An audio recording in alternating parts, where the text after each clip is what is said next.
Atos 2, versículos 22 até o versículo 36. Engraçado que nesses anos todos, eu poucas vezes preguei nesse texto. Eu costumo falar de Atos 2, de 1 a 16, mas não falo de Atos 2, de 22 a 36. Diz assim, é o sermão que Pedro prega no dia de Pentecostes. Acompanhe-me com a sua Bíblia. Homens israelitas, escutai estas palavras. Jesus o Nazareno, homem aprovado por Deus entre vós com milagres, feitos extraordinários e sinais, que Deus realizou entre vós por meio dele, como bem sabeis. Ele que foi entregue pelo conselho determinado e pela presciência de Deus, vós o matastes, crucificando pelas mãos de ímpios. E Deus o ressuscitou, quebrando as algemas da morte, pois não era possível que fosse detido por ela. Pois Davi fala sobre isso, eu sempre vi o Senhor adiante de mim, pois está à minha direita para que eu não seja abalado. Por isso, meu coração se alegrou, a minha língua exultou, e além disso, meu corpo repousará em esperança. Pois não deixarás a minha vida no túmulo, nem permitirás que o teu santo sofra deterioração. Fizeste-me conhecer os caminhos da vida, tu me encherás de alegria na tua presença. Irmãos, concedei-me dizer-vos com clareza o que o patriarca Davi morreu e foi sepultado, e o seu túmulo está até hoje entre nós. Sendo ele profeta e sabendo que Deus lhe havia prometido com juramento que faria um dos seus descendentes assentar-se no seu trono. Davi previu isso e falou da ressurreição de Cristo, cuja vida não foi deixada no túmulo e cuja carne não sofreu deterioração. Foi a este Jesus que Deus ressuscitou e todos somos testemunhas disso. Portanto, exaltado à direita de Deus e tendo recebido do Pai a promessa do Espírito Santo, derramou o que agora vedes e ouvis, porque Davi não subiu aos céus, mas ele próprio afirma, o Senhor disse ao meu Senhor, assenta-te à minha direita, até que eu ponha os teus inimigos como estrado dos teus pés. Portanto, toda a casa de Israel fique absolutamente certa de que esse mesmo Jesus a quem crucificastes, Deus o fez Senhor e Cristo. Queira Deus abençoar a sua palavra.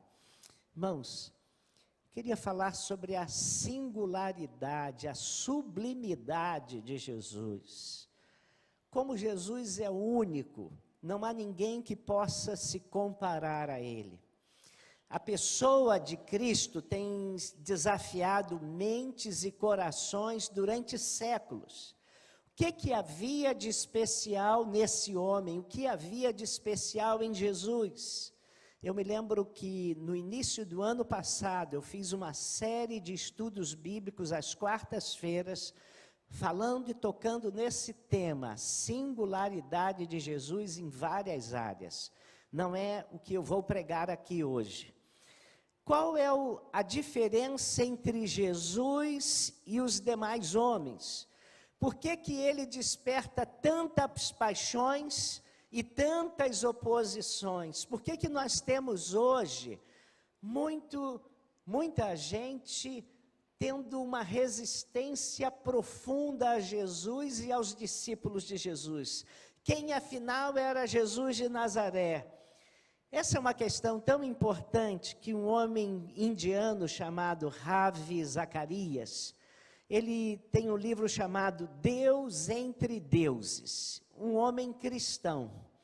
Ele cresceu na Índia, numa cultura, quantos deuses vocês acham que há na Índia hoje?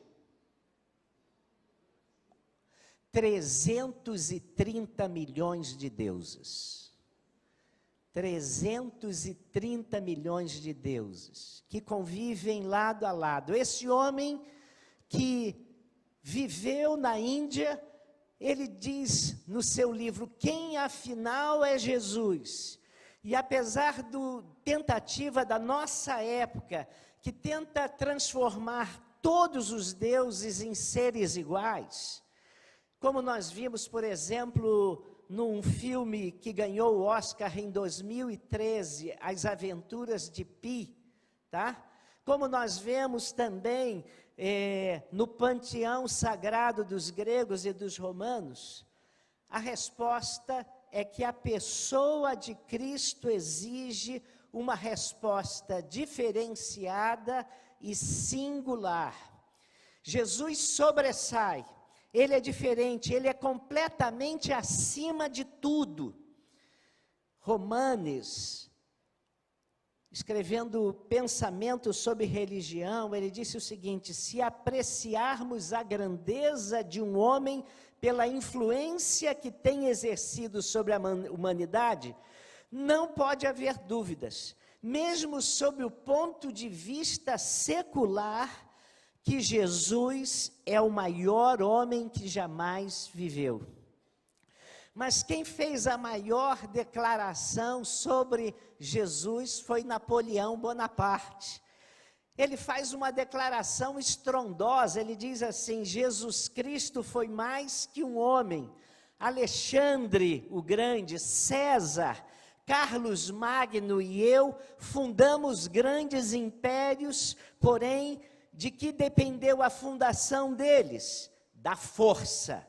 Só Jesus fundou o império sobre amor, e até mesmo no dia de hoje, milhões estariam prontos a morrer por ele. Homens que se dobram sobre a singularidade de Jesus. Por que eu estou dizendo isso? Porque me parece que é exatamente isso que Pedro prega em Atos 2. Em Atos 2, depois da manifestação do Espírito Santo, um som como de um vento, línguas como que de fogo, e as pessoas os discípulos começaram a falar na língua materna das pessoas, e a palavra ali é dialetos. Começaram a falar no dialeto das pessoas. Se você está lembrado, um grupo diz assim: esses caras estão bêbados, às 9 horas da manhã.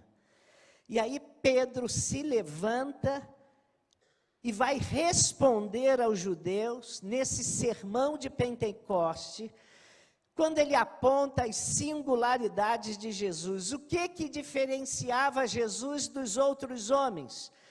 Pedro faz algumas afirmações. Em primeiro lugar, Pedro diz o seguinte: Jesus viveu como ninguém viveu.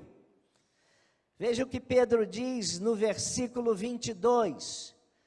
Varões israelitas, atendei a estas palavras: Jesus o Nazareno, varão aprovado por Deus diante de vós, com milagres, prodígios e sinais, os quais o próprio Deus realizou por intermédio dele entre vós, como vós mesmos sabeis. Irmãos, Pedro procura em primeiro lugar demonstrar a singularidade de Jesus. Nesse sermão, ele diz que Jesus viveu de forma diferente dos demais homens. Ele foi aprovado por Deus. Irmãos, você é aprovado pelos homens em geral? Irmãos, é muito difícil. Você tem vizinhos, você tem amigos, que eu tenho certeza que nem todos, por melhor que seja a sua vida, aprovam a sua vida. Sempre vão ter uma crítica, sempre vão ter alguma coisa para falar, mas... Agora, se Pedro diz assim, que Jesus foi aprovado por Deus. Irmãos, se não é fácil termos aprovação por homens, receber a aprovação de Deus é muito mais difícil, porque Deus conhece os motivos e as intenções do nosso coração. Entretanto, Jesus foi aprovado por Deus por meio de milagres, maravilhas e sinais, é o que diz Pedro no sermão. Segundo, a singularidade de Jesus, ele está acima dos outros, e isso foi percebido pelos homens. O final do versículo 22 diz assim: como vós mesmos sabem, a sua vida, a sua coerência, a sua integridade, a sua sabedoria foi vista pelos homens. Eles não podiam acusar Jesus de qualquer deslize humano.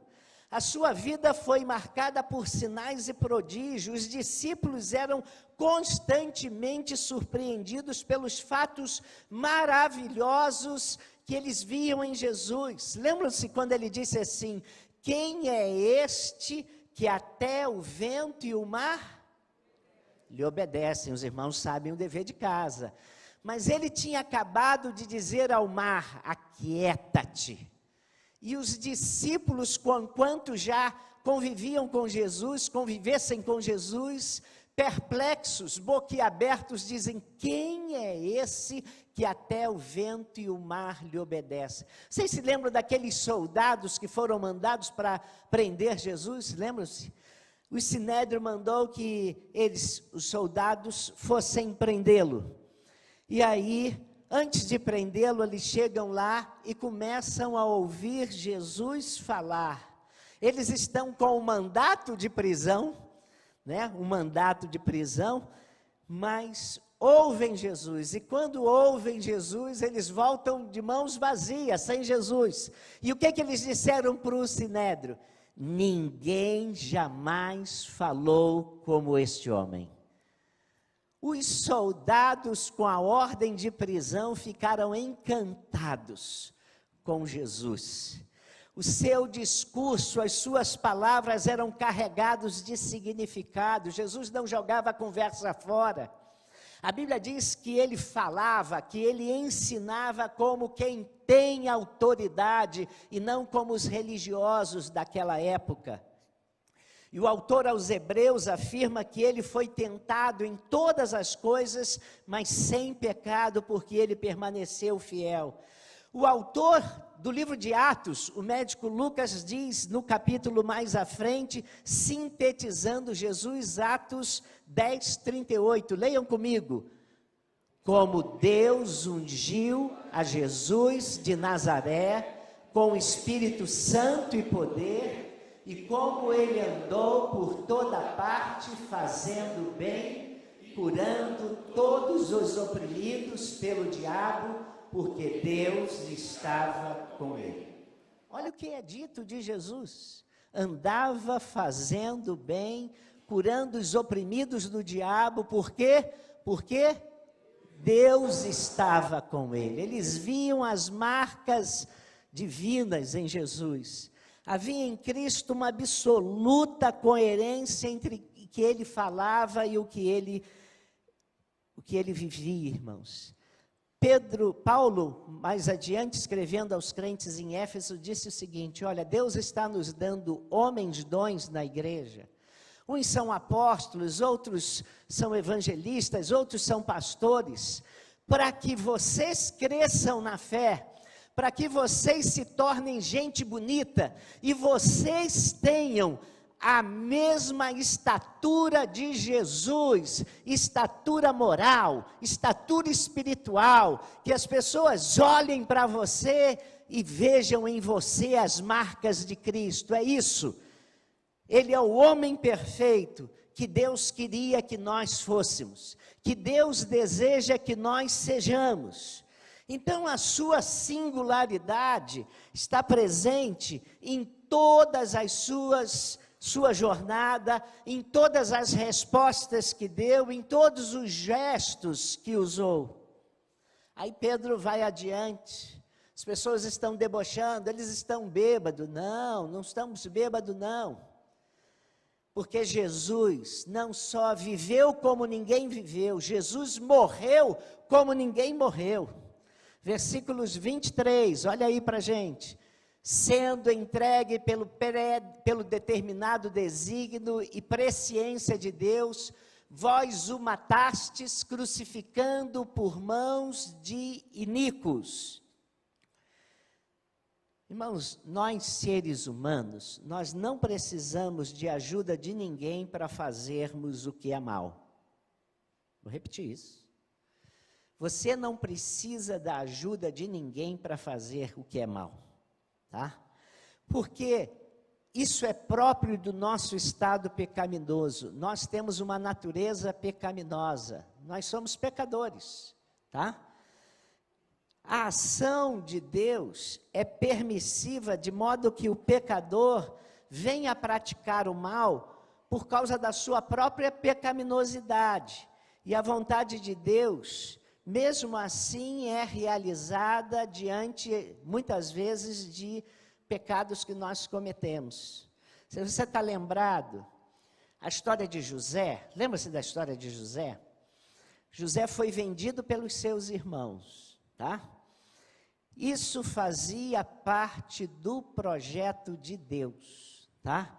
Contudo, os seus irmãos eram moral e espiritualmente responsáveis pela decisão de realizar um ato tão cruel. Não foi Deus que forçou lá no coração deles: olha, eu preciso que vocês traiam o irmão de vocês e o vendam para o Egito. Não foi. Na maldade deles, eles fizeram isso. E a presciência de Deus permitiu, porque Deus ainda tinha planos com essa maldade. Não foi Deus quem os forçou a fazerem isso. A mesma coisa com Judas Iscariotes. Algumas pessoas crentes pensam que Jesus falou: agora vou escolher os 12, vou ficar aqui um dia em oração, e vou escolher Judas Iscariotes, porque eu preciso de escolher um para me trair. Irmãos, nada disso, tá? Deus sabia que Judas Iscariote ia traí-lo? Jesus sabia, irmãos, porque Ele sabe todas as coisas, mas não escolheu Judas para que o traísse, tá? Judas era tesoureiro do grupo de discípulos, era um homem de confiança. Ninguém dá a tesouraria de um grupo para uma pessoa que não seja de confiança. Judas deixou que o diabo trabalhasse no seu coração. Irmãos, nesse texto, Pedro está entrando por esse assunto e dizendo o seguinte: quem matou Jesus? Quem matou Jesus foram as pessoas, os religiosos e as autoridades. Mas isso fazia parte da presciência,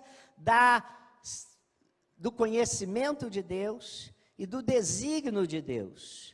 A sua morte fazia parte do projeto de Deus. Jesus tenta explicar isso aos seus discípulos, que não conseguiam entender do que ele falava. E ele fala isso em Mateus 16.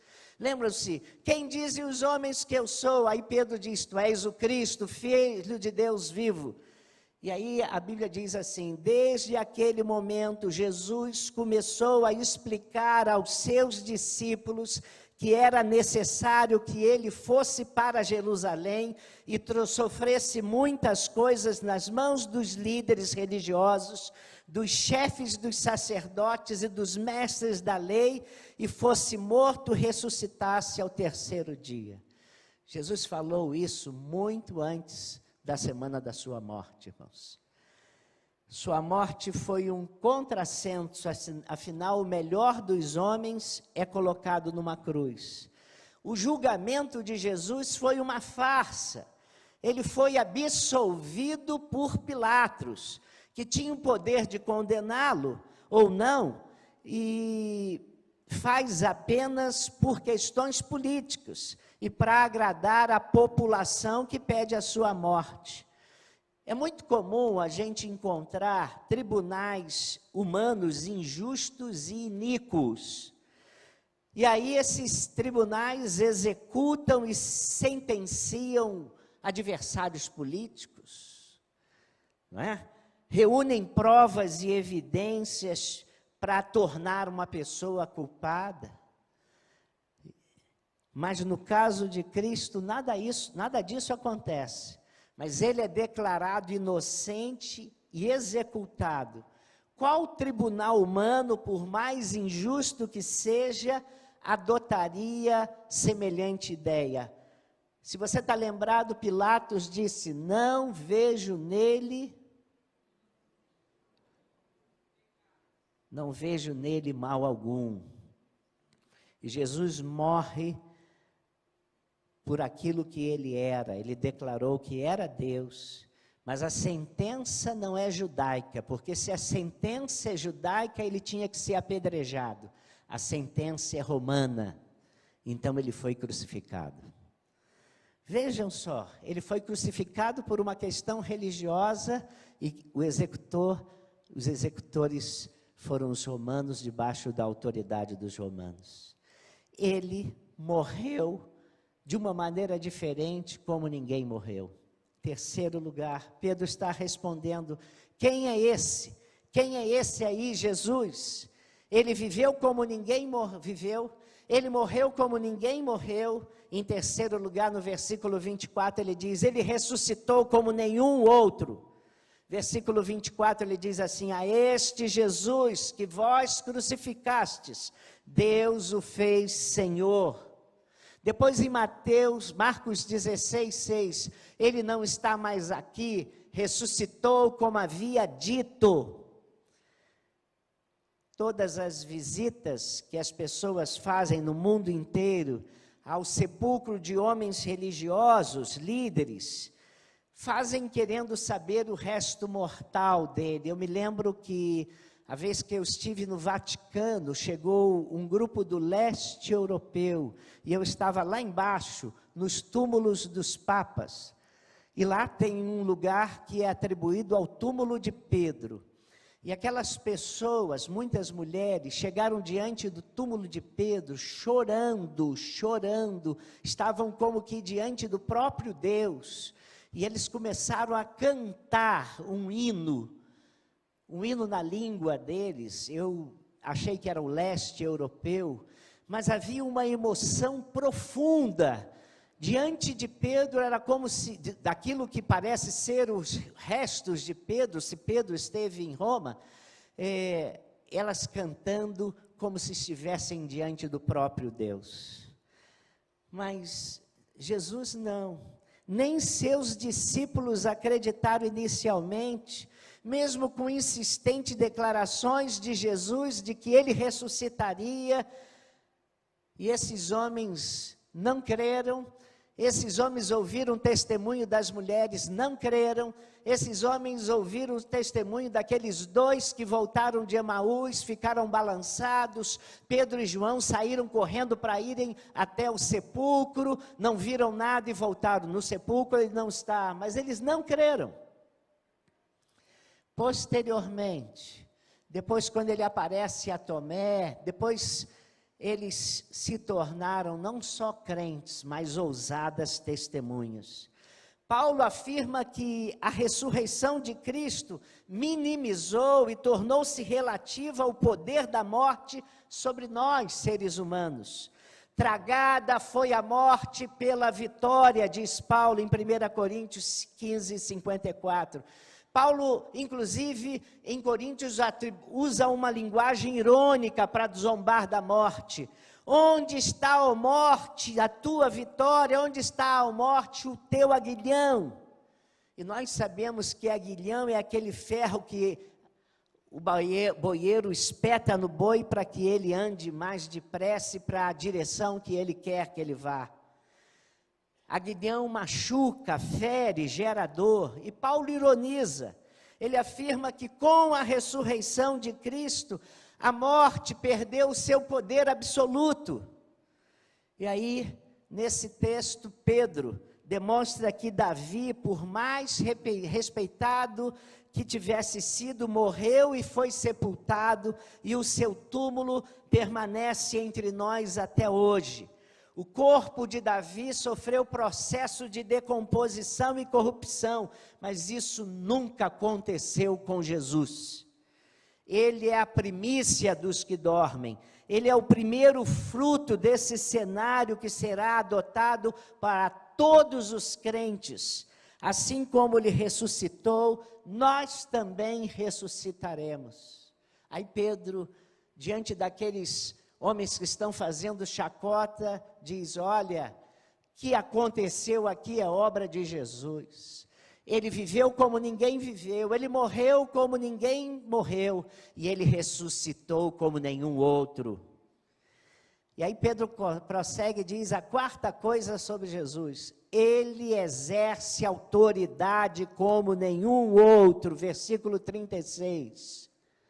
Esteja absolutamente certa toda a casa de Israel de que a este Jesus que vós crucificastes, Deus o fez Senhor e Cristo. E esse é outro aspecto da singularidade de Jesus. Jesus é o nome acima de outros nomes, ele é o Senhor e Cristo. E isso pode ser comprovado em 4 dimensões. Pedro disse, ele tem autoridade sobre a morte, ele tem autoridade sobre todas as coisas, ele tem poder para salvar, tá? E aí, o apóstolo Pedro, mais adiante, diz assim, e não há salvação em nenhum outro nome pelo qual importa que sejamos salvos. Uns anos atrás, o reverendo pastor Hernandes Dias Lopes, ele escreveu um artigo muito interessante para o dia de Natal, mas que se aplica muito bem para o que eu estou falando aqui. Ele disse assim, antes que houvesse mundo, céu, terra, antes que os anjos ruflassem suas asas, antes dos homens, quem era esse Jesus do Natal? Lá na eternidade, este Jesus que proclamamos estava em total e plena harmonia com o Pai e com o Espírito Santo, vivendo completo. O próprio Jesus orou falando da sua glória que teve junto ao Pai antes que houvesse mundo. Esse Cristo é o Cristo que, quando estava sendo criado o universo, foi o agente da criação. O menino na manjedoura, enfaixado em panos, aquele que cresceu em estatura, sabedoria e graça diante de Deus e dos homens, ele foi o criador do universo, porque todas as coisas foram feitas por ele, sem ele nada do que foi feito se fez, segundo João 1,3. Quem é o Cristo do Natal? É aquele que mediu a água dos mares na concha de sua mão, que mediu o pó da terra em balança de precisão, que mediu os céus a palmos e estendeu os céus como cortina para a sua habitação, que espalha as estrelas no firmamento e que, por ser forte e grande em poder, ao chamá-las, nenhuma vem a faltar. Esse é o Jesus que proclamamos no Natal. O Jesus do Natal foi anunciado pelo Pai lá no Éden, quando o homem pecou e levou a raça humana à queda. Ali estava a promessa de Cristo do Natal. Da semente da mulher nascerá aquele que esmagará a cabeça da serpente. Toda a história bíblica vem falando sobre Jesus e tudo apontava para ele. Quem é o Cristo do Natal? É aquele que os profetas anunciaram que ele seria o grande Deus, o Pai da eternidade, o maravilhoso conselheiro, o príncipe da paz, o Deus forte, poderoso, a razão da nossa vida. Ele nasceria em Belém de uma maneira inusitada, de uma virgem. Quem é o Cristo do Natal? É o Cristo anunciado por um anjo a uma jovem virgem que disse que a sombra do Altíssimo desceria sobre ele e a envolveria e que aquele que nasceria dela seria chamado Filho do Altíssimo. Ele chamará Jesus porque salvará o seu povo do pecado. Quem é o Cristo do Natal? Essa é a melhor notícia de todos. É que hoje vos nasceu na cidade de Davi o Salvador, que é Cristo Senhor. Ele é o Cristo, ele é o Messias, ele é o enviado, ele é o Senhor, ele é o Rei dos Reis, ele é o próprio Deus que vestiu de pele humana e habitou entre nós.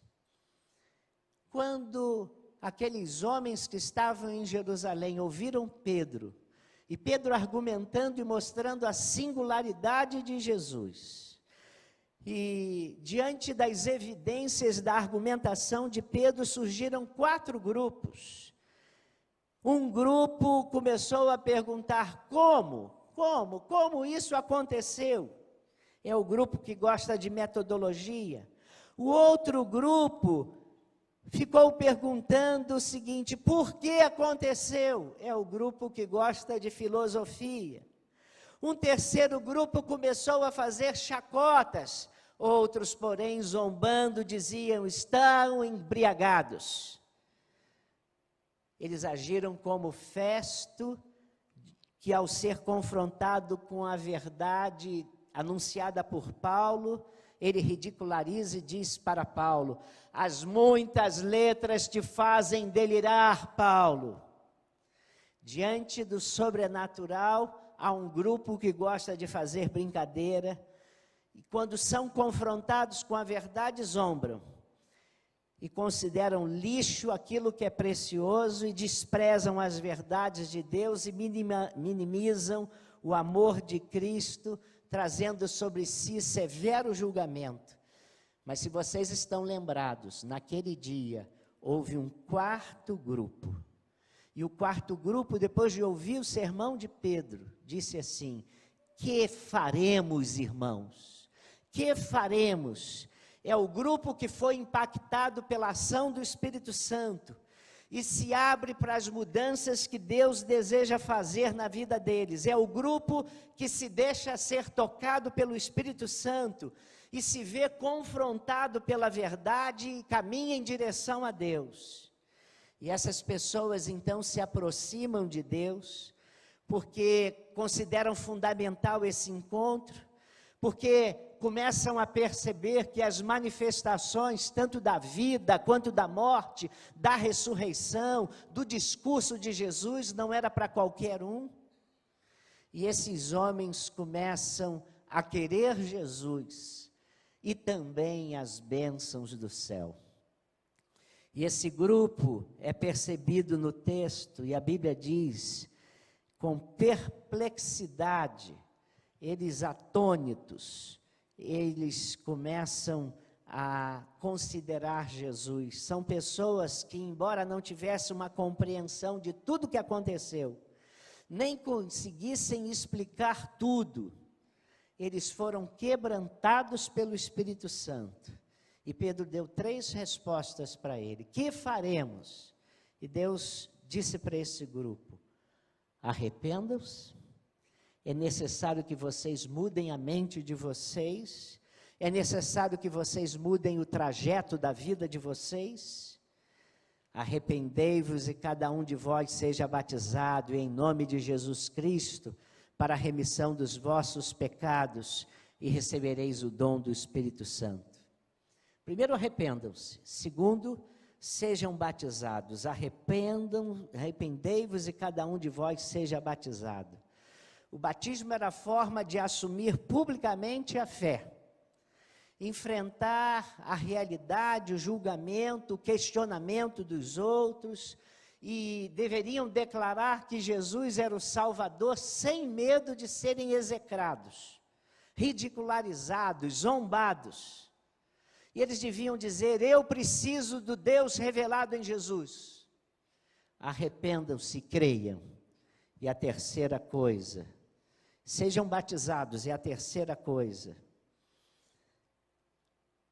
recebam o dom do Espírito Santo. E curiosamente, recebam o dom é um ato passivo. Não é bem uma decisão, é uma consequência da decisão. Quando você se arrepende todo o seu coração e crê em Jesus como Salvador, como Senhor, o resultado é você é batizado.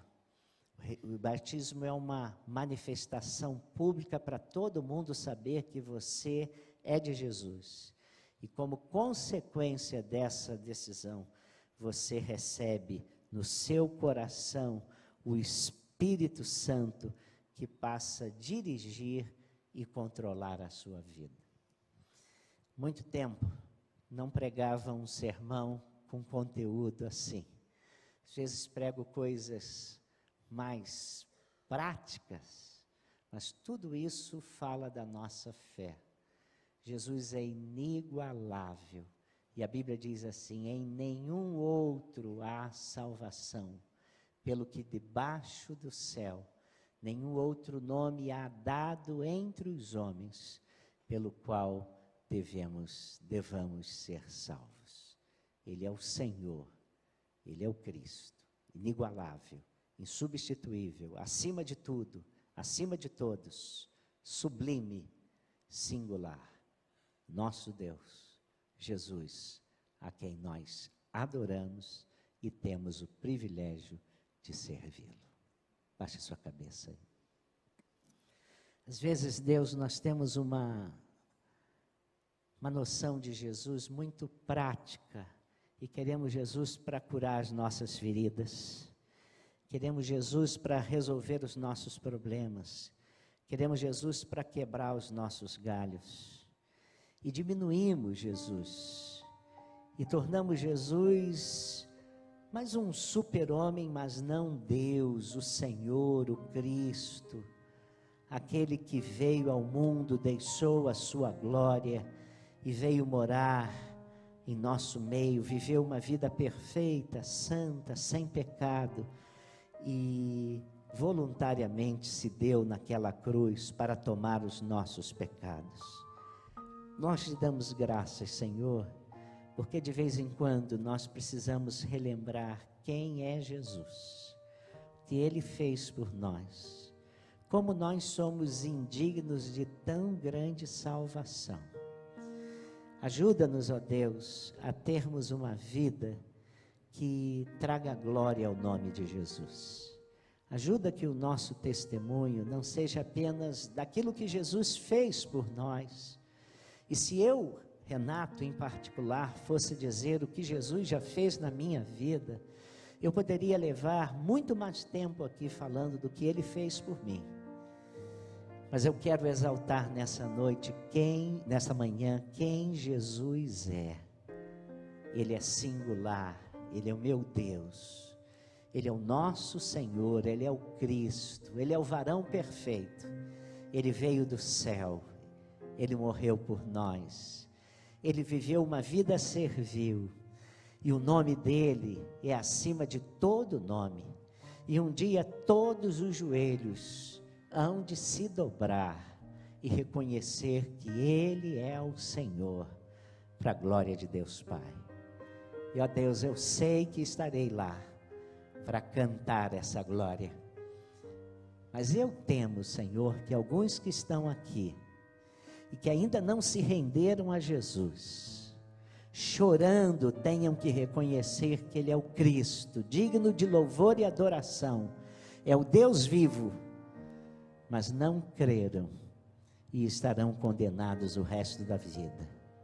Ó Deus, tem misericórdia dessas pessoas, que elas possam também se arrepender, crer, se batizar e receber como consequência, receber o Espírito Santo que há de guiar e conduzir as suas vidas.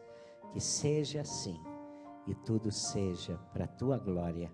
Oramos em nome do teu Filho amado. Amém.